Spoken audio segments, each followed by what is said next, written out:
श्री हरि के दिव्य चरण कमल में वंदन कर समस्त आवाहित सुपूजित नवग्रह देवी देवताओं ना चरण कमलों में वंदन करी नामी अनामी सर्व श्रोतागणों ने वंदन करी कथा स्थान पर विराजमान सर्व श्रोताओं તેમજ શિવ ભક્તોને વંદન કરી આપ સર્વ નારદરી કમળમાં બિરાજમાન આત્મ સ્વરૂપ પરમાત્માને વંદન કરી આ જગતના સર્વ સંતોના ચરણ કમલમાં વંદન કરી અને સર્વ સંતોના હૃદય કમળમાં બિરાજમાન આત્મ સ્વરૂપ પરમાત્માને વંદન કરી કથા સ્થાન પર બિરાજતા સર્વ શ્રોતાગણોને વંદન यूट्यूब ना माध्यम थी निहाड़ता सर्व श्रोतागणों ने वंदन तेमज आप सर्व नारदय कमड़ में विराजमान आप स्वरूप परमात्मा ने आ व्यासपीठ तरफ थी अने हमारा शाजिंदा मित्र तरफ थी जाजा करीने जय श्री कृष्ण जय श्री राम ओम नमः शिवाय ओम नमो तो आइए आज अंतिम दिन ना प्रारंभे कड़ी दो घड़ी माटे परमात्मा नु स्मरण करिए अने भगवान नी दिव्य लीलाओं नी गाथाओं ना वात थी आ कथा ना कान ने पवित्र बनावी कान नु रसायण छे જેમ કોઈ વ્યક્તિ જ્યારે બીમાર પડે અને એની દવા છે એમાં કાન માટેનું રસાયણ છે આ કથામૃત હાલતા ચાલતા ઉઠતા બેસતા માણસ જો રામ રામ રામ સીતારામ સીતારામ અમારા ગામડાઓમાં બહુ એવી આદતો હોય છે રસ્તાઓમાં ક્યાંય માર્ગ માસામાં મળે ને તો એ સીતારામ એમ બોલે પછી ઘણાને આદતો એવી હોય છે સીતારામ કે રામ રામ કેવું બોલે નહીં પણ આમ મોઢું હલાવે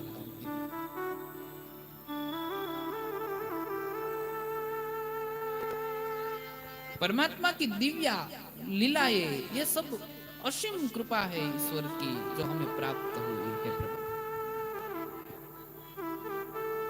एक सुंदर भजन है सीताराम सीताराम सीताराम कहिए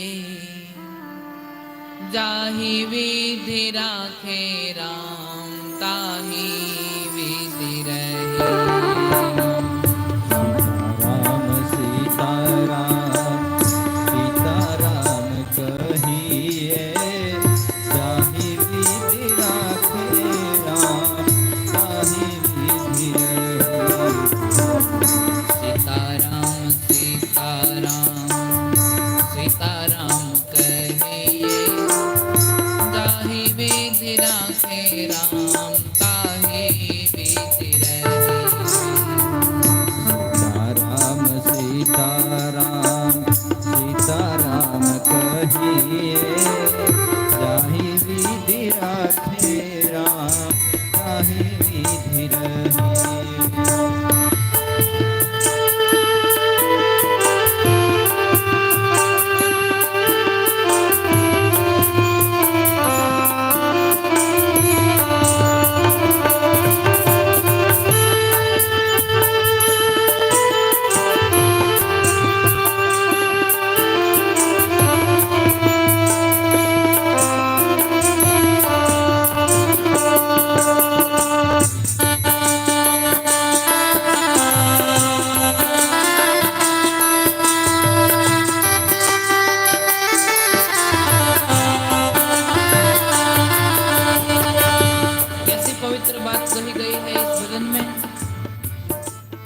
क्या कहा गया है इसमें परिवार की बात पैसे की बात सुख सौभाग्य की बात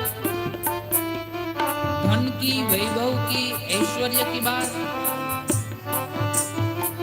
हमने जो कमाया है उसकी बात, इनमें से कोई भी बात इस भजन में नहीं कही गई।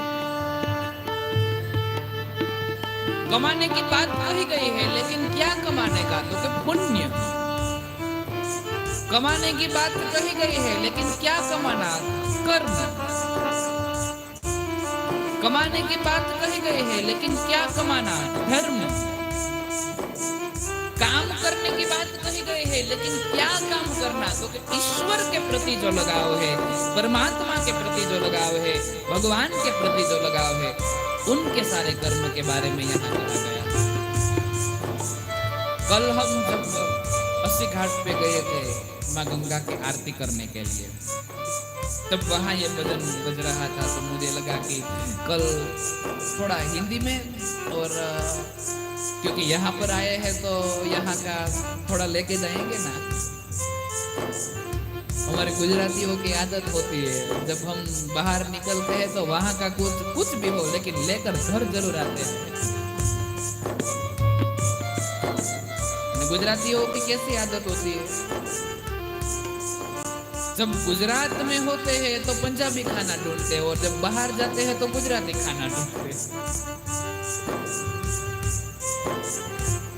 तो जब कल हम 80 घाट पर गए थे गंगा आरती करने के, बाहर दिव्य और रमणीय वातावरण था, बहुत बड़ा आनंद आया ना गंगा की आरती के।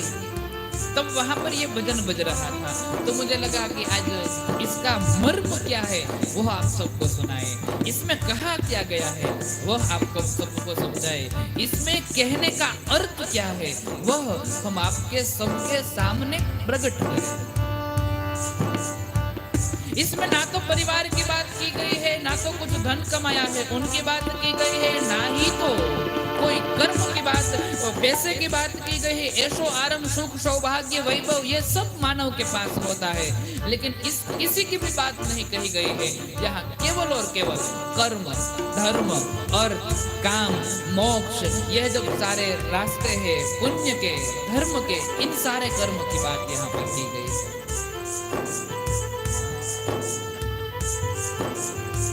मुख में हो राम नाम, राम सेवा हाथ में। मुख में हो राम नाम, राम सेवा हाथ में। मुख में हो राम नाम, राम सेवा हाथ में हो। मुख में हो राम नाम, राम सेवा हाथ में। तू अकेला नहीं प्यारे, तेरे साथ रे। प्यारे राम तेरे साथ। तू अकेला नहीं प्यारे, राम तेरे साथ रे। अकेला नहीं प्यारे, राम तेरे साथ। विधि का विधान चाहे हानि लाभ सहिए, विधि का विधान चाहे हानि लाभ सहिए। चाहे विधि राखे राम, ताहे विधि रहिए। चाहे विधि राखे राम, ताहि विधि रहिए। ओ चाहे विधि राखे राम, ताहे विधि रहिए। ताहि विधि राखे राम, ताहि विधि रहिए।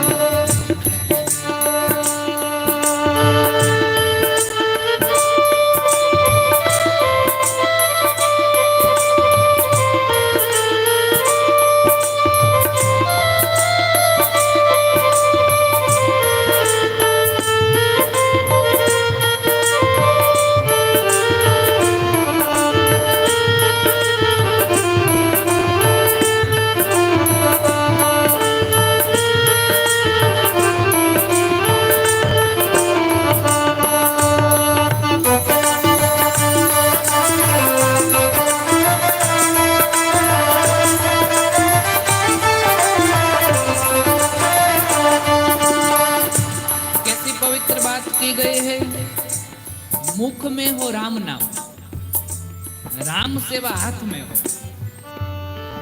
हम जो बात कही गई ना करता जाइए घरना काम, लेता जाइए राम नाम। हम अपना सारा कर्म करते जाइए, आप अपना सारा कार्य करते जाइए और उस कार्य के साथ साथ राम नाम भी बोलते जाइए, क्योंकि काम कार्य ये सब पैर और हाथ को करना है,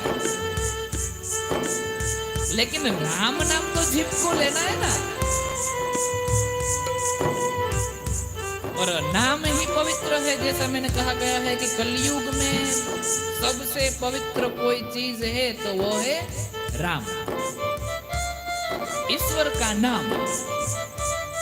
और आगे की कथा में जिन्हें पिछले दिनों में जो मैंने बताया था कि राम है वो सुख का धाम, राम नाम ही सुख का धाम, तो उस सुख के धाम का स्मरण कीजिए, उस सुख के धाम के बारे में सोचिए, बोलिए और मुख में राम राम राम राम राम राम राम। अरे उल्टा नाम लेने से भी अगर जो सीधा काम बन जाता है? राधा धारा धारा धारा धारा धारा धारा माथे पति राधा राधा राधा राधा राधा ऐसा हो जाता है। राम मरा मरा मरा मरा मरा मरा मरा मरा मरा करने से एक बार राम राम राम राम राम राम हो जाता है। और वैसे भी इस शरीर को भी एक बार राम नाम सत्य होना। फिर क्यों हम दूसरी झंझटों में पड़ते हैं? फिर क्यों हम जीने की जिज्ञासाएं रखते हैं? फिर क्यों हम मोह माया और मामत्यों में इस तरह से घूम जाते हैं कि हमारा जो अस्तित्व है उस अस्तित्व को ही हम भूल जाते हैं और केवल हम स्वार्थ के बारे में सोचने लगते हैं, परमार्थ के बारे में कभी नहीं सोचते। ऐसा नहीं करना चाहिए इंसान को। भगवान ने जो यह देह दिया है, आज सुबह ही मैं मोरारी बापू की कथा सुन रहा था, तो बापू ने क्या कहा कि इंसान के ऊपर जब आपत्तियां आती है तो वो आपत्ति आने से पहले भगवान उस आपत्ति की समस्या निकालकर भेज ही देता है। लेकिन इंसान क्या करता है कि चारों ओर उस आपत्ति के बारे में ढूंढता फिरता रहता है, अपने ऊपर नहीं देखता कि इसकी समस्या क्या है, और उस तरीके से उस आपत्ति की समस्या ढूंढ नहीं पाता और उसी में वो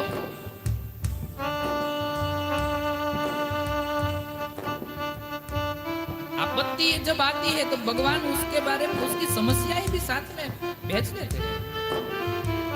भूख भगवान बाद में लगाते हैं, पहले अनाज उगाते हैं। प्यास भगवान बाद में लगाते हैं, पहले पानी की व्यवस्था करते हैं। हमारा जन्म तो बाद में होता है, उससे पहले माँ के स्तन में दूध की व्यवस्था भगवान करते थे। परमात्मा सबसे पहले सोचने लगता है तू अकेला नहीं, तेरे साथ राम है। और विधि का विधान चाहे हानि चाहे लाभ, जो कुछ भी हो, विधि ना विधान जो कुछ भी हो, विधि के विधान में जो कुछ लिखा होता है वह तो होके ही रहता है, होके ही रहता है। जय ही विधि राखे राम ते विधि। परमात्मा को जिस तरीके से हमको रखना है उस तरीके से रहेंगे। न तो हम कुछ काम करेंगे अपना, न कुछ हम अपना दिमाग लड़ाएंगे, न हम अपने तरीके से आगे बढ़ेंगे, न हम कुछ ऐसा करेंगे, कुछ ऐसा करेंगे, कुछ ऐसा। जब परमात्मा हम जिस तरीके से रखना चाहता है उस तरीके से हम रहेंगे। पवित्र बात की गई है।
जाहि विधि रहिए। सीताराम सीताराम सीताराम कहिए, जाहि विधि राखे राम ताहि विधि रहिए। सीताराम सीताराम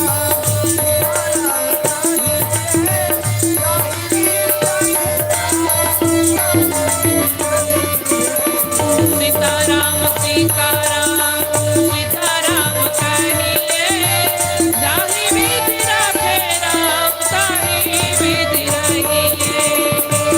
राम सीताराम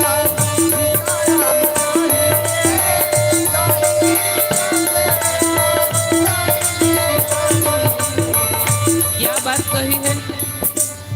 किया अभिमान तो मान नहीं पाएगा। अरे भगवान, धन किसको नहीं चाहिए, दौलत किसको नहीं चाहिए, वैभव किसको नहीं चाहिए, पैसा किसको नहीं चाहिए, ऐशो आराम किसको नहीं चाहिए। हजारों लोगों में से कोई एकाध व्यक्ति ऐसा निकलता है कि जिसको धन वैभव दौलत की जरूरत नहीं है। जो ऐसा कहता है कि मुझे पैसा नहीं चाहिए, जो ऐसा कहता है मुझे धन नहीं चाहिए, जो ऐसा कहता है मुझे दौलत नहीं चाहिए, जो केवल और केवल परमात्मा के बारे में स्मरण करता है। ध्रुव ने जब तपस्या की और परमात्मा प्रसन्न हुए और पिता के गोद में बैठने के लिए वरदान मांग लिया, तब परमात्मा वहां से अंतर ध्यान हो गए। तब ध्रुव को पश्चाताप हुआ कि मैंने परमात्मा को देखा और मांगा मांगा क्या मांगा, राजगादी। उससे तो अच्छा प्रहलाद निकला कि देखने के बाद भी उनसे कुछ नहीं मांगा, केवल हाथ जोड़कर खड़ा रह गया। एक की भक्ति निष्काम है और एक की भक्ति साकाम है। साकाम और निष्काम भक्ति में यह फर्क होता है, जो साकाम भक्ति करता है वो अपने स्वार्थ के बारे में सोचता है। ऐसा सोचता है कि ये भक्ति करने के बाद परमात्मा जब प्रसन्न होंगे तो हम उनके पास से कुछ मांग लेंगे। और एक ऐसा सोचता है कुछ नहीं चाहिए, केवल आपके दर्शन करने हैं, केवल आपके दर्शन करने हैं, केवल आपके दर्शन, और कुछ चाहिए ही नहीं। दौलत वैभव धन संपत्ति पैसा, हम इंसान का क्या होता है, जब भी हम मंदिर में जाते हैं तब कहते हैं, आदमी का क्या कैसा होता है, जब भी मंदिर में जाते हैं तो कहते हैं कि हे परमात्मा, हमारे 3 लड़के हैं, 2 फैक्ट्रियां हैं, 1 फैक्ट्री और बढ़ा दो, तीनों के पास 1-1 फैक्ट्री हो जाए, फिर हम आपका भजन करेंगे।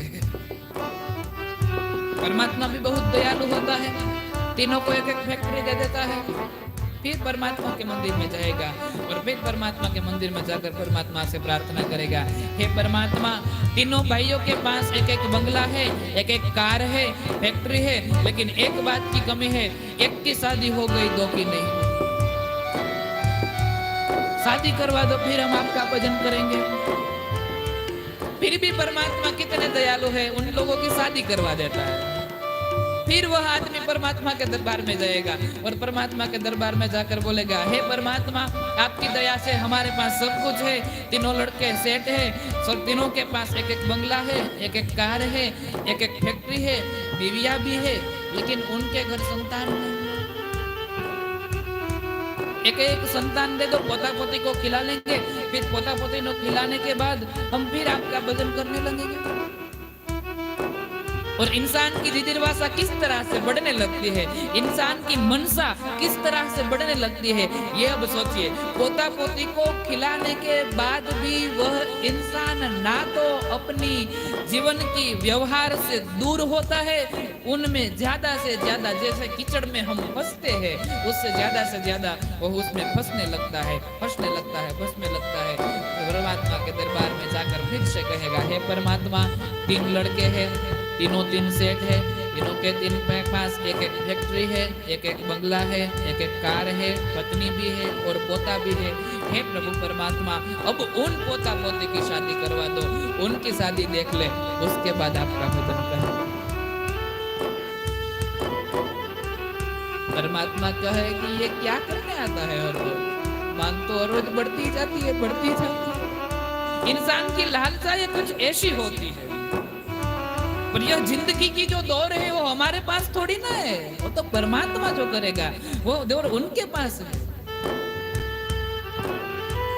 जिंदगी की दौर सो हाथ दीनानाथ के, जिंदगी की डोर सो हाथ दीनानाथ के, जिंदगी की दौर सो हाथ दीनानाथ के, जिंदगी की डोर सो हाथ दीनानाथ के, महलों में राखे जाहे झोपड़ी में वास दे, महलों में राखे जाहे झोपड़ी में वास दे, महलों में राखे जाहे झोपड़ी में वास दे, महलों में राखे जाहे झोपड़ी में वास दे।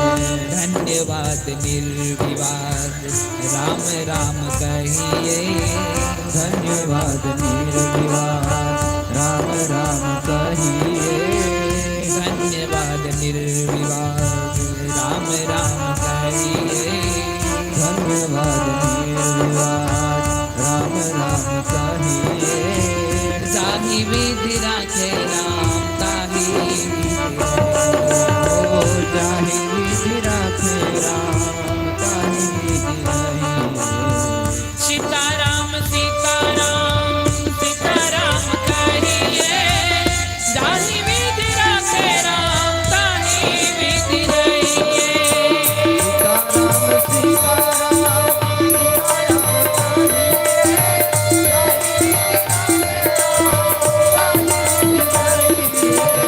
सीताराम सीताराम सीताराम सीताराम सीताराम कहिए, जाहि विधि राखे राम ताहि विधि रहिए।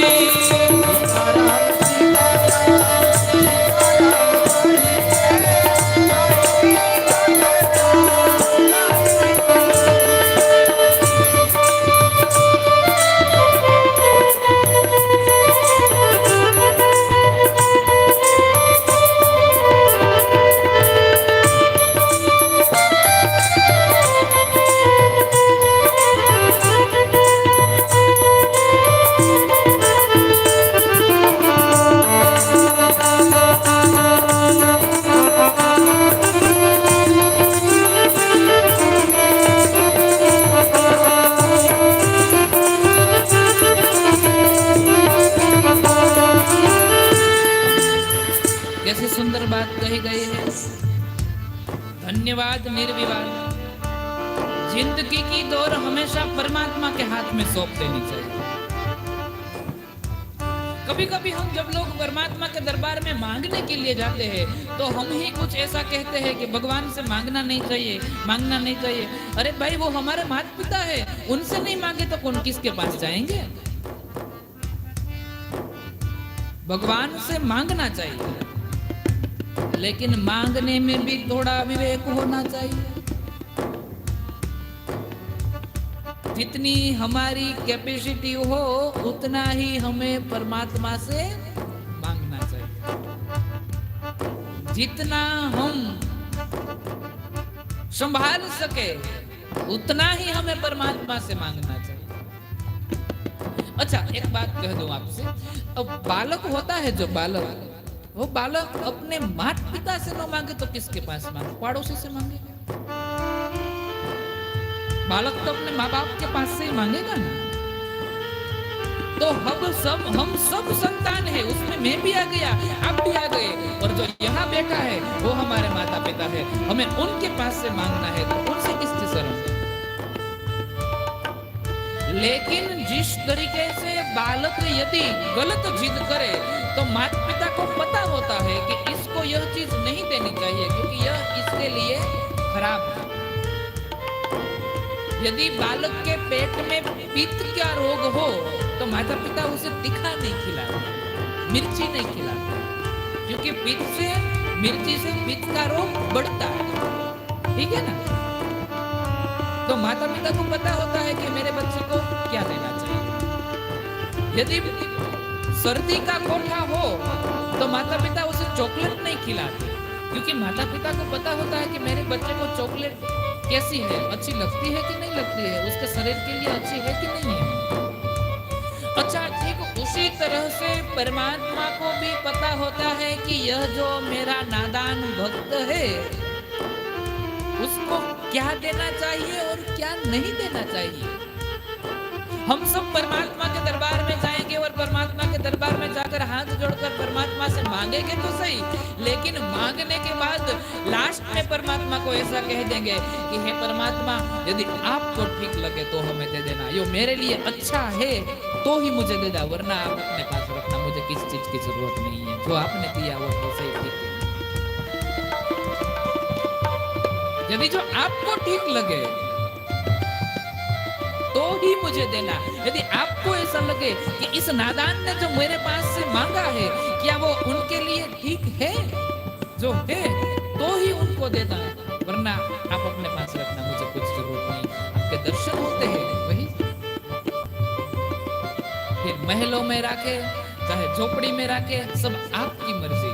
धन्यवाद निर्विवाद, कुछ किसी प्रकार का कोई जात का विवाद नहीं करना चाहिए। जिस लोग जैसे भी लोग मिले धन्यवाद धन्यवाद कह के वहां से निकलना चाहिए और हम राम राम राम राम कहते चाहिए, अपना कर्म करते चाहिए। और दूसरों की बाबत में क्यों पड़े भाई, दूसरों के मंजले में क्यों पड़े, दूसरों के संसार में क्यों अपनी टांग अड़ाए। हम अपने वो कल ही जब हम और के नीलेश भाई है जो उस्ताद, हम जब बैठे थे तो उसने बोला था कि एक आश्रम पे मैंने लिखा हुआ पढ़ा था, गुजराती में वाक्य है कि तू तारू कर, यानी कि तुम अपना करो, दूसरों का मत देखो। हम अपना करेंगे, दूसरे क्या करते हैं उनसे हमें कोई मतलब नहीं होना चाहिए। इसलिए इंसान के पास से मांगना अच्छा है कि हम परमात्मा के पास से मांगे। इंसान के पास जाने से अच्छा है कि हम परमात्मा के पास जाए। इंसान के पास हमारे आंसू टिपकाना उससे अच्छा है कि हम परमात्मा के पास अपने आंसू को छोड़ दें। और आखिर में क्या कहा है, आशा एक राम जी से दूजी आशा छोड़ दे, आशा एक राम जी से दूजी आशा छोड़ दे, आशा एक राम जी से दूजी आशा छोड़ दे, आशा एक राम जी से दूजी आशा छोड़ दे, नाता एक राम जी से दूजा नाता तोड़ दे, नाता एक राम जी से दूजा नाता तोड़ दे, नाता एक राम जी से दूजा नाता तोड़ दे, नाता एक राम जी से दूजा नाता तोड़ दे। साधु संग राम रखे अंग अंग रखिए, साधु संग राम रखे अंग अंग रहिए, ताहि विधि राखे राम ताहि विधि रहिए, ताहि विधि राखे राम ताहि विधि रहिए। सीताराम सीताराम सीताराम कहिए, ताहि विधि राखे राम ताहि विधि रहिए, सीताराम सीताराम सीताराम कहिए, ताहि विधि सीताराम सीताराम सीताराम कहिए, ताहि विधि राखे राम ताहि विधि रहिए, सीताराम सीताराम सीताराम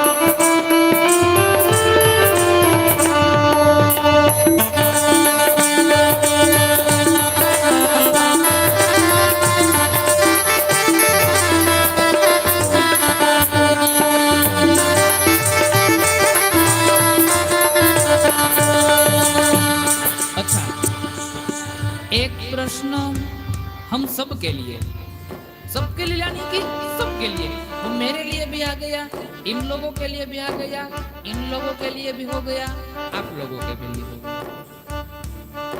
एक प्रश्न हम सबके लिए, इंसान को दुख कब होता है पता है? इंसान को दुख तब होता है जब वह इंसान दूसरे इंसान से कुछ आशा रखता है, कुछ अपेक्षा रखता है, कुछ प्रेरणा रखता है, कुछ चाहने की आशाएं रखता है कि इनके पास से हमें यह मिलेगा, इनके पास से हमें यह मिलेगा, इनके पास से हमें यह मिलेगा। हम जब किसी के घर जाते हैं तो हमारे मन में यह होता है कि वो हमें सम्मान देगा, वो हमें मान देगा, वो हमें चाय पानी के लिए पूछेगा। लेकिन जब वो पूछता नहीं है तब बाहर निकल के हम क्या, उसने तो चाय का भी नहीं पूछा, उसने तो पानी के लिए भी नहीं पूछा। अरे उसकी बीबी कितनी खतरनाक है, बैठने के लिए भी नहीं कहा। होता है, ऐसा होता है।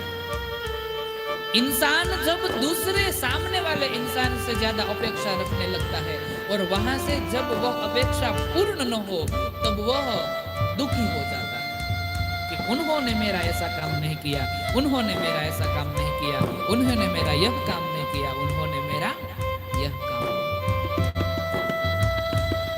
एक बात और, यदि हम आशा अपेक्षा इच्छाएं रखते ही नहीं तो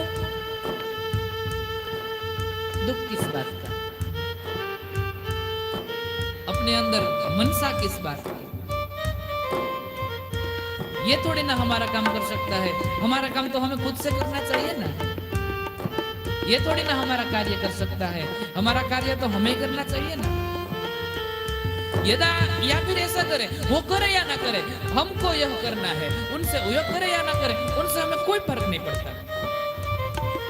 भगवान एक बात याद रखना, बहुत याद रखने जैसी बात है। इस संसार में तुम किसी भी इंसान के पास जाओ, कैसा भी संबंध बनाओ, मित्रता का संबंध ले लो, दोस्ती का संबंध ले लो, भाईचारा का संबंध ले लो, क्लासमेट का संबंध ले लो, माता पिता काका मामा मौसाड़ किसका भी संबंध ले लो, लेकिन उनमें से कहीं ना कहीं से तुम्हें धोखा मिलेगा, इसकी संभावना। आपको पता नहीं कौन कब आकर आपको धोखा देके चला जाए। आपको जिसके ऊपर पूरा पूरा विश्वास होता है, पूरा पूरा भरोसा होता है, वह भी शायद आपको धोखा दे जाए, ऐसा भी हो सकता है। नहीं होता कि दोस्ती ऐसी गहरी हो जाती है, फिर 15 लाख 20 लाख ऐसा वहीवट हो जाता है, जब पैसे आ जाते हैं तो पैसा दुख खड़ा करता है और वो छोड़कर चला जाता है, संबंध भी जाते हैं और पैसे भी जाते हैं, ऐसा होता है। तो क्या करना चाहिए? किसी से आशा नहीं रखनी चाहिए, किसी से इच्छा नहीं रखनी चाहिए। जो करते हैं वो हम करते हैं, दूसरों के पास हम जाते हैं आशा के लिए नहीं, इच्छा से नहीं, अपेक्षा रख के नहीं, ऐसे ही जाना चाहिए। कर दे तो ठीक है, नहीं कर दे तो भी ठीक है। लेकिन जब हम अपेक्षा रखते हैं तब वो कार्य नहीं कर पाते हैं, तब हमें दुख होता है कि इसने मेरा काम नहीं किया, मैं तो इसके पास गया था, और तब इंसान दुखी होता है। इस संसार में इंसान से संबंध में कहीं से भी धोखा मिलेगा, लेकिन याद रखो प्रभु उस परमात्मा से कभी भी धोखा नहीं मिलेगा। परमात्मा के पास से कुछ मिले न मिले, लेकिन धोखा तो नहीं मिलेगा, नहीं मिलेगा, नहीं मिलेगा और नहीं। परमात्मा ऐसा। तो नाता किससे रखना चाहिए? केवल और केवल नाता राम जी से रखना चाहिए। बाकी तो ये जो सब है वह तो एक व्यवहार है। इनसे पहले भी आप कई बार जन्म ले चुके हैं, इनसे पहले भी न जाने हम पूर्व जन्म में यहाँ मिल चुके होते हैं, ऐसा भी होता है। इनसे पहले भी हमारा संबंध क्या होगा क्या पता है, किसको पता है? वह तो हम भूल गए हैं ना। आपके पूर्व जन्म को इसको याद है? वह तो हम भूल गए हैं। लेकिन परमात्मा के साथ का संबंध एक ऐसा संबंध है जो हर जन्म में हमें याद रहता है। फिर चाहे वो प्राणी हो, तो भी याद रहता है। हाथी भी गजेंद्र मोक्ष की कथा आप सुनिए, हाथी भी परमात्मा का स्मरण करता है। तो इस तरीके से केवल और केवल परमात्मा के साथ अपना संबंध रखना चाहिए, क्योंकि वहां से धोखा नहीं मिलता। सीताराम सीताराम सीताराम कहिए, जाहि विधि राखे राम ताहि विधि रहे। सीताराम सीताराम सीताराम कहिए, जाहि विधि राखे राम ताहि विधि रहे। सीताराम सीताराम सीताराम कहिए, जाहि विधि राखे राम ताहि विधि रहे। सीताराम सीताराम सीताराम कहिए, जाहि विधि राखे राम ताहि विधि रहे। जाहि विधि राखे राम ताहि विधि रहे। जाहि विधि राखे राम ताहि विधि रहे। जाहि विधि राखे राम ताहि विधि रहे। जाहि विधि राखे राम ताहि विधि रहे। તો પરમાત્માની સાથે કેવો સંબંધ રાખવો જોઈએ? તો કે પરમાત્માની સાથે એવો સંબંધ, હવે પાછા હતા એને ગુજરાતીમાં આવી જાય.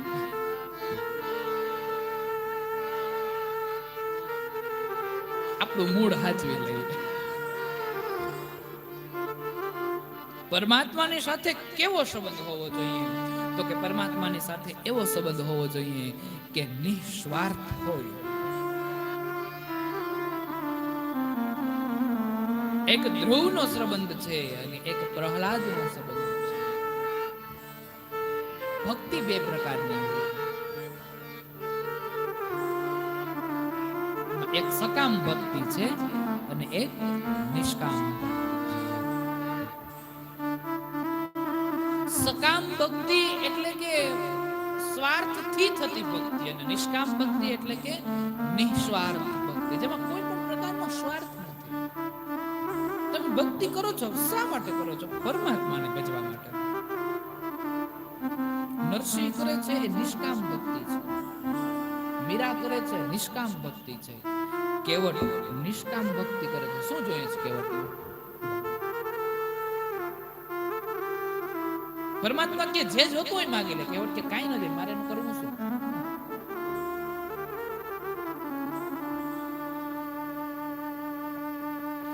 મોહે રામ રામ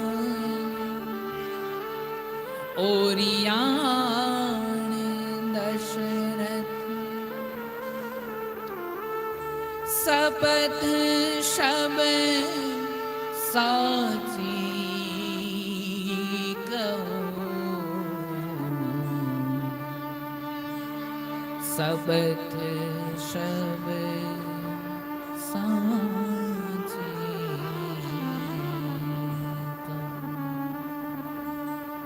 મોહે રામ રાવ ઓરિયાણ દશરથ, સપથ સબ સાચી કહું. કેવટની નાવમાં બેસવા માટે જ્યારે રામજી જાય છે ત્યારે કેવટ રામને કહે છે કે તમને નાવમાં બેસાડું, પણ પગ પખારવા દ્યો તો, નહીતર બેસાડું નહીં. ભલે જગતનો નાથ હોય, મારે તારા ચરણ પખારવા.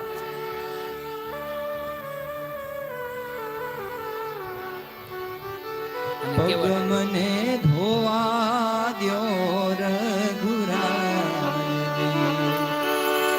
ધોવા દ્યો રઘુરાય.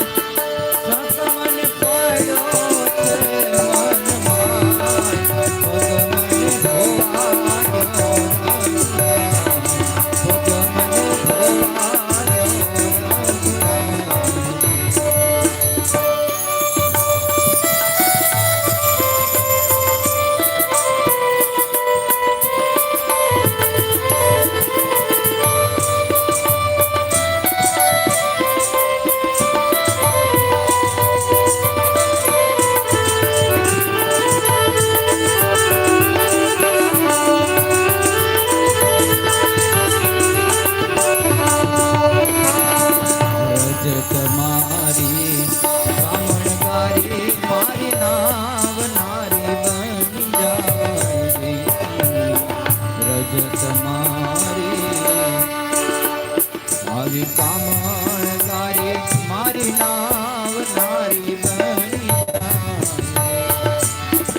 તો અમારા રંગ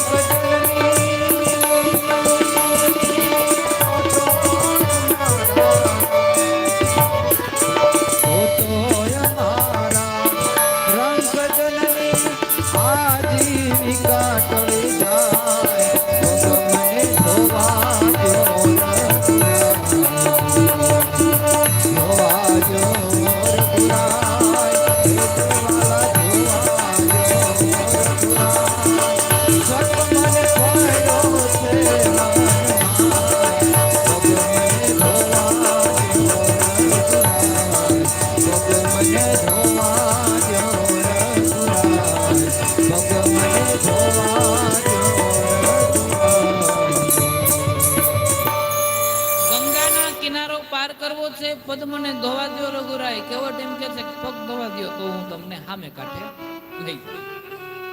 કેવટ નો પ્રસંગ બહુ નાનો એવો પ્રસંગ છે પણ આનંદ બહુ આવ્યો. હા, એ નિષ્કામ ભક્તિ છે. કેવટ ને બીજું કઈ એની પાસેથી જોતું જ નથી.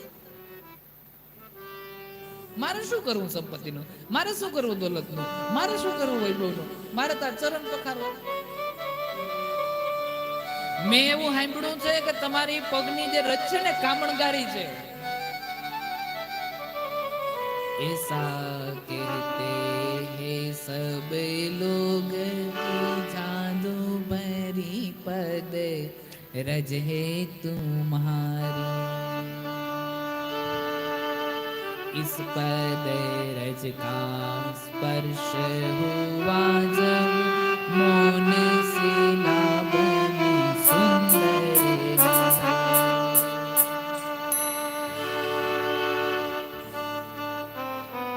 શું કહે છે? ऐसा कहते हैं सब लोग कि जादू भरी पद रज है तुम्हारी. इस पद रज का स्पर्श हुआ तो मौन सिला बनी सुंदर नारी. अहल्या एक नारी का पालन है मुश्किल हो.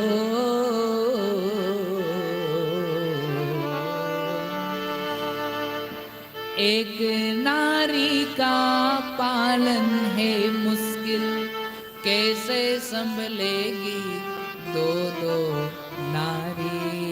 ऐसा कहते हैं सब लोग પદ રજ હે. કેવું બાનું બતાવ્યું કેવટે. ભગત ભગવાનને ગમે એમ કહી શકે ને ભગવાન પાછું એનું સાંભળી લે.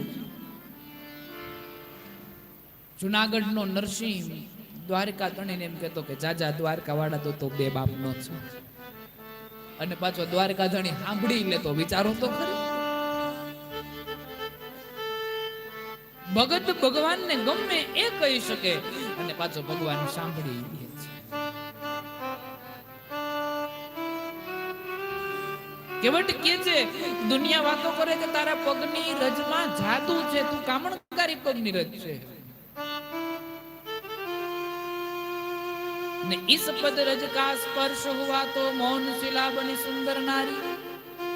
शिला કેતા પેલો પથ્થર.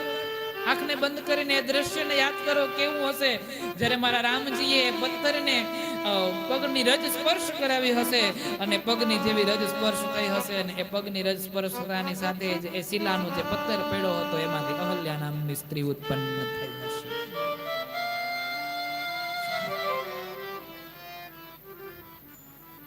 એ મૌન શિલા બની સુંદર નારી. શિલા કહેતા પથ્થર. કેવટ કે પથ્થર માંથી જો સ્ત્રી ઉત્પન્ન થતી હોય તો પથ્થર તો કડક હોય ને, લાકડું તો પથ્થર કરતા પોચું હોય. અને જો તમે આના ઉપર પગ મૂકો ને તમારી રજ અહીંયા અડે ને એમાંથી જો સ્ત્રી ઉત્પન્ન થાય તો ઘરમાં એક પત્ની છે એને હાચવી અઘરી પડે છે. આ બે બેન કેમ હાથ.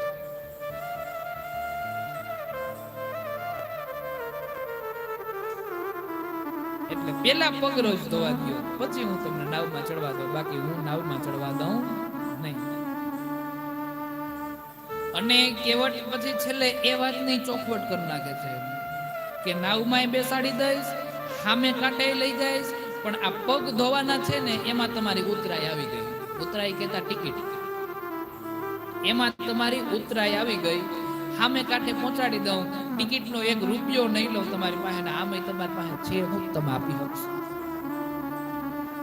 આ વાઘા પહેરી નીકળ્યા છે, આમે તમારી પાસે છે શું કે તમે આપી શકશો? મારે જોઈએ તો ક્યારેક ક્યારેક ભગવાનને અઘરું પાડી દે છે. આ ભક્તો છે ને ક્યારેક ક્યારેક પરમાત્માને અઘરું પાડી દે છે. જુનાગઢની બજારમાં ઊભી ને સેજ ઓછી નજર કરીને જોવો ને બિલખા ગામનું પાદર દેખાય. શેઠ સગાડસાની સગાવતી રાણી પેટના દીકરાને ખાંડણિયામાં ખાંડીને ખવડાવી દીધું. એ જી મારી નથડીનો રે સણગાર કુંવર છેલૈયા રે કુંવર ખમા ઘણી રે તને ખમા ઘણી મારી નથડીનો રે સણગાર કુંવર છેલૈયા રે કુંવર ખમા ઘણી રે તને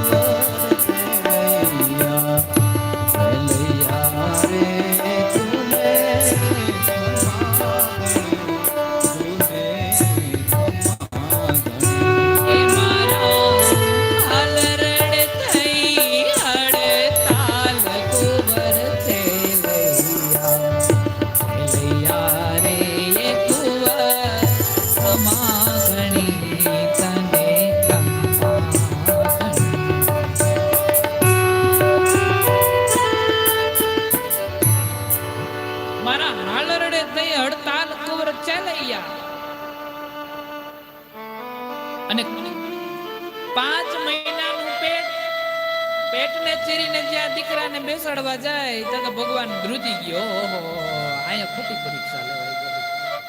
અને પછી ભગવાન કૃષ્ણ ત્યાં પ્રસન્ન થઈને માગવા કીધું, ત્યાં તો એલાય કીધું કે અમાર પાસે માંગ્યું ને જગતમાં બીજા કોઈ પાસે ન માંગતા, નકર આ દુનિયામાં માણસોને ભક્તિ ઉપર તે વિશ્વાસ ઉઠી જાય.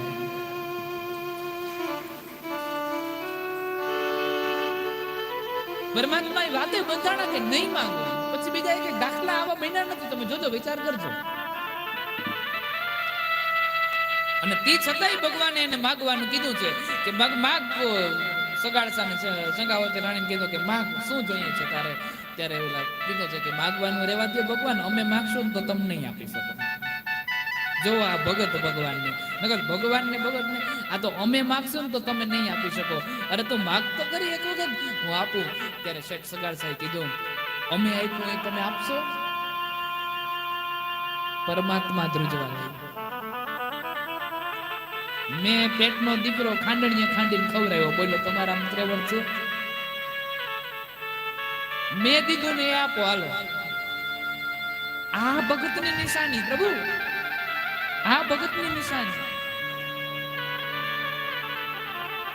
તો કેવટ શું કહે છે કે પથ્થર, લાકડું તો પથ્થર કરતા પોચું હોય, એમાં તમારા પગની રજ પડે તો લાકડામાંથી તો નારી ઉત્પન્ન થાય તો અઘરું પડી જાય. એક નારી છે એને હાચવી અઘરી પડે તો બે ને કેમ હાચવે? અને હું રહ્યો નાનો માણસ, ભરણ પોષણ કરું, આજે મારી આજીવિકા છે, આ આજીવિકા છે. એ આજીવિકા જો નારી બને તો ખાવું. જેટલા જેટલા મુદ્દા હતા એ બધા મૂકી દીધા. અને મોહે રામ રાવ ઓરિયાણ દશરથ સપત સબ સાચી કહું, ઉતરાય નહીં લઉં તમારી પાસે, દશરથના સોગંદ ખાઈને કહું. અને આમ જ્યાં દશરથના સોગંદ ખાઈને કહું, દશરથનું નામ પડ્યું ને ત્યાં લક્ષ્મણ ધ્રુજવા લાગ્યા. ઓહો, મારા પિતા દશરથ રાજાનું નામ. અને એ આ નાવિકના મોઢે આમ પાછળ ફણા ઉપર આમ જે બાણ કાઢ્યું, બાણ કાઢીને આ ધનુષ ઉપર ચડાવીને કેવટની સામે મારવા જાય ને, કેવટ જરાય નથી ડરતા. અને તુરંત રામને કહે છે, જો તમારો નાનો ભાઈ મને મારવાના પ્રયત્ન કરે છે અને મારું મોત થાય તો મને કઈ વાંધો નથી. મારી આગળ પાછળ કોઈ છે નહીં, પત્ની બાળકો જ છે, એના સિવાય બીજું કોઈ નથી. મારી 12મું 13મું બધું તમારે કરવું જોઈએ. પછી કહેતા નહીં. કેવટ ઢેરા વગર કહી દે છે એ બધી જે ક્રિયાઓ છે બધી તમારે કરવી પડશે. લક્ષ્મણે ગાયો ગાવ ઓલો ફળો છે ને ફળાની અંદર બાણ મૂકી દીધું. એક તો માન તમસા નદીનો કિનારો પાર કરીને અયોધ્યાવાસીઓ છોડાવીને આવ્યા. અહીંયા જો આ 12 દી રોકી રાખીએ ને તો ઓલા પકડી લે. અહીંથી આ કાંઠેથી સામે કાંઠે જવું અઘરું થઈ પડીએ. એક જ આધાર છે ને એ જો ઓયો જાય તો સામે કાંઠે પહોંચશું કેમ? લક્ષ્મણ જેવા લક્ષ્મણ શાંત ને શેષનાગનો અવતાર વિચારો તો ખરી. લક્ષ્મણ જેવા લક્ષ્મણ શાંત થઈ ગયા અને શાંત થયેલા લક્ષ્મણ કેવા લાગ્યા કે આમાં પીડા જેવું નથી, ભગવાનને લડવા દો, આપણે સાઈડ નથી ને સાઈડમાં થઈ ગયા. અને પછી પરમાત્મા કહે કે આ ભગત સમજશે નહીં. અચ્છા, ડોંગરેજી મહારાજની કથા સાંભળતો હતો ને એમાં એક બહુ સરસ વાત હતી. પરમાત્મા, આ પરમાત્મા જે છે ને એની અંદર પરમાત્માના 24 અવતારોનું વર્ણન છે. કઈ રીતે? તો કે પ એટલે ગુજરાતીમાં પાંચડો કેમ થાય? 5 અને પ બે સરખા એટલે 5 અવતારી. પછી ર એટલે બગડો 2 અવતારી. પછી મ એટલે ચોકડો, મો નો આકાર ચોકડા જેવો હોય છે. પછી એક લીટો એટલે એકડો. પછી ત એટલે અડધો આઠડો. પછી વરી પાછો મ ગણજો એટલે 24 થઈ જશે. બહુ સરસ દ્રષ્ટાંત છે. પરમાત્મામાં જ 24 અવતારો સમાના છે એટલે એને આપણે પરમાત્મા કહીએ છીએ, કારણ કે એના 24 અવતારો છે. ભગવાન કે આ એક વાતમાં સમજવાનો છે નહીં, એક ટૂંકું ટચ પતાવીએ, હાથ પગ ધોઈ લે. કેવટના ઘરમાં અનેક પ્રકારના વાસણો હતા પણ કેવટ લાકડાની કથરોટલી લઈ કથોટી મેં પ્રભુ કે ચલ પગ ધોવાને હેતુ કેવટ કથોટી લે આયા. અને કથરોટ કેવી લઈ આવ્યો તો કે લાકડાની કથરોટ. લાકડાની કથરોટ એટલા માટે લઈ આવ્યો છે લાકડાનો સ્વભાવ છે પાણીને સૂચવું, બરાબર ને? હવે જો તાંબાની, સ્ટીલની, સોનાની કે એ ધાતુની કોઈ પણ પ્રકારની કથરોટ લઈ આવે તો એ પાણી સૂચે નહીં. પણ કેવટનો કહેવાનો અર્થ લાકડાની જ કથરોટ શા માટે લઈ આવ્યો છે કથરોટ? તો કે લાકડાની કથરોટમાં પરમાત્માના ચરણ ધોવાય તો એ પરમાત્માના ચરણની રજ લાકડાની કથરોટમાં પડે. લાકડાનો સ્વભાવ પાણીને સૂચવું એટલે પરમાત્માના રજનું પાણી લાકડું એટલે કે મારી કાથરોટ સૂચી લે અને એમાં મારી પત્ની રોજ રોટલા બનાવે. એ પરમાત્માના રોટલાને હું રોજ ખાઉં. આ કેવટ એમાં મારી પત્ની રોજ રોટલા બનાવે, એ રોટલામાં પરમાત્માની રોજ રોજ ભળે અને એના ચરણની રોજ હું આરોગું. આ એનો સ્વભાવ. કેવો વિચાર! કોણ કે ભગત ભોળો હોય? બહુ હોશિયાર હોય. આ તો ખાલી કે ગાંડા ગાંડા એમ, બાકી ગાંડો કોઈ હોય નહીં. ભગત તો બહુ હોશિયાર હોય. એ તો પેલું આપણે કહીએ ને ઇગ્નોર કરતા હોય બધાને. ભગત જેવા હોશિયાર દુનિયામાં બીજું જગતમાં બીજા કોઈ નથી. ભગવાન ભગત બહુ હોશિયાર હોય. કોણ કે નરસિંહ બોડો છે? ક્યાં નરસિંહના કામ એટલા વિચારો. 51 વાર દ્વારકાથી ધક્કો ખાધો.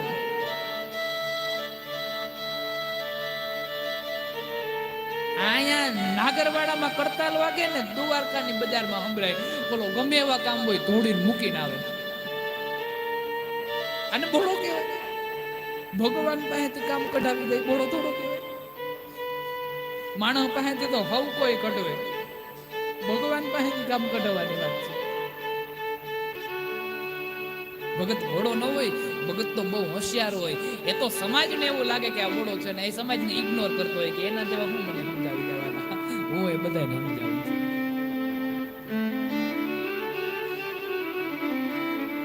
ભક્તિનો ખરો અર્થ જેમ મેં કીધું એમ માણસ ક્યારેય સમજો જ નથી. ભક્તિનો ખરો અર્થ એટલે કે જેટલું પચાવી શકીએ ને એટલું કરીએ. પ્રભુ આપણે આપણી કેપેસિટી પ્રમાણે કરીએ, નહીતર ભક્તિ ગાંડાઈ કરી દો.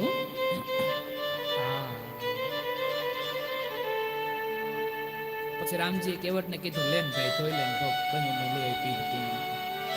કેવટ પગ ધોતા ધોતા એ છાનો માનો નથી બેસતો, જીભ મોઢામાં નથી રાખતો, કારણ કે એને કઈ જોતું તો છે ને એની પાસે.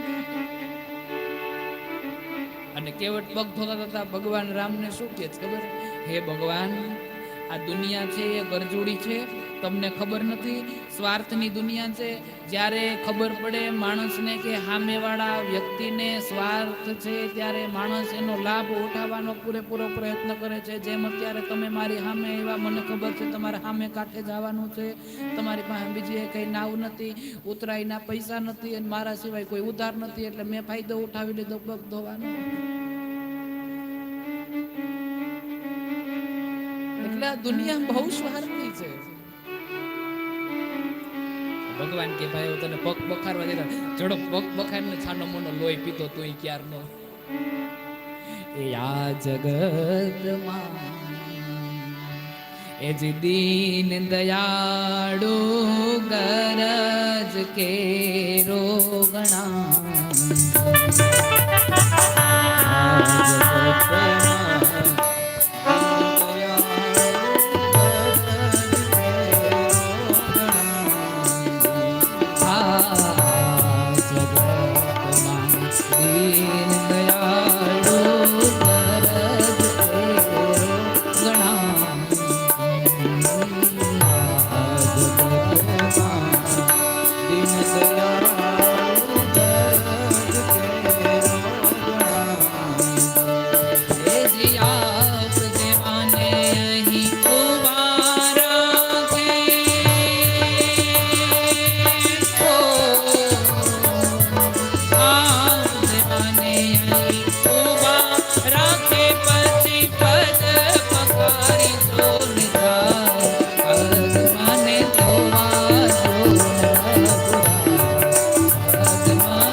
એક સકામ ભક્તિ અને એક નિષ્કામ ભક્તિ.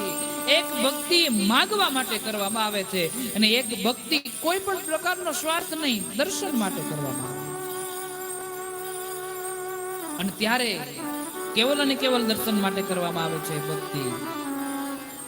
માણસ જ્યારે તપસ્યા કરવા બેસે છે ને, ત્યારે માણસના મનમાં એવું હોય છે કે મારે પરમાત્મા પાસેથી કંઈ માગવું નથી, પરમાત્માના દર્શન જ કરવા છે. પણ પરમાત્મા તે બહુ હોશિયાર છે હો.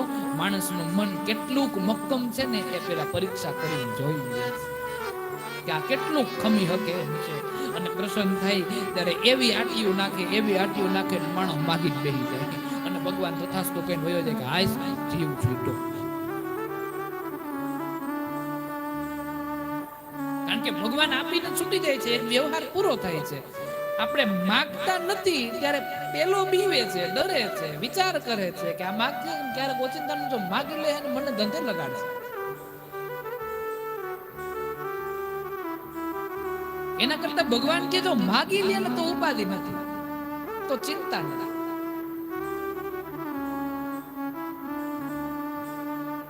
તો આવી પવિત્ર પરમાત્માની દિવ્ય અને લીલા અને પવિત્ર કથા છે. તો આઈએ આપણે આ પરમાત્માની દિવ્ય કથાને આજે વિશ્રામ ઘાટ તરફ દોરી જઈએ. આ કથાની અંદર કીધું છે કે નર્કનું વર્ણન કરવામાં આવ્યું છે, અનેક પ્રકારના રાક્ષસોનું વર્ણન કરવામાં આવ્યું છે, અનેક પ્રકારના યુદ્ધોનું વર્ણન કરવામાં આવ્યું છે, અનેક પ્રકારના સંહારો થયા છે. અને એમની સાથે સાથે કર્મ દ્વારા પુનર્જન્મ કઈ રીતે, આવનારા જન્મની અંદર શું ફળ પ્રદાન પ્રાપ્ત થાય છે એનું વર્ણન કરવામાં આવ્યું. સ્વર્ગ અને નર્કનું ભેદનું વર્ણન કરવામાં આવ્યું છે, નિરૂપણ કરવામાં આવ્યું છે. પવિત્ર વાતોને ધ્યાનમાં રાખી કૈલાસ સંહિતાની અંદર ભગવાન શિવના ગુણગાનો ગાવામાં આવ્યા છે. ભગવાન નારદજી દિવ્ય કથાને સાંભળે છે.